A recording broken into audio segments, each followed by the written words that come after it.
কতগুলো গার্ডার লাগবে এই তরমুজটাকে ফাটানোর জন্য। তো চলো প্রথমে একটা দিয়ে শুরু করি।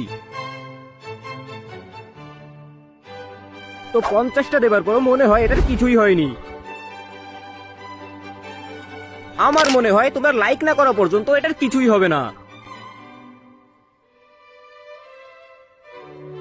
আসলে আমি দেখতে চাই যে কতগুলো রাবার ব্যান্ড লাগে এই তরমুজটাকে ব্লাস্ট করার জন্য।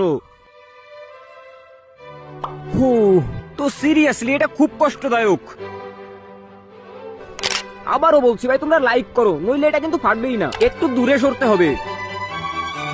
এবার একসাথে 5টা করে দিব, দেখি কততে না ফাটে। তোমরা সাবস্ক্রাইব করতে থাকো। সিরিয়াসলি ভাই এটার ফাটার সময় হয়ে গেছে মনে হচ্ছে। আমার এখন সত্যিই ভয় লাগছে, কারণ এটা যখন তখন ফেটে যেতে পারে।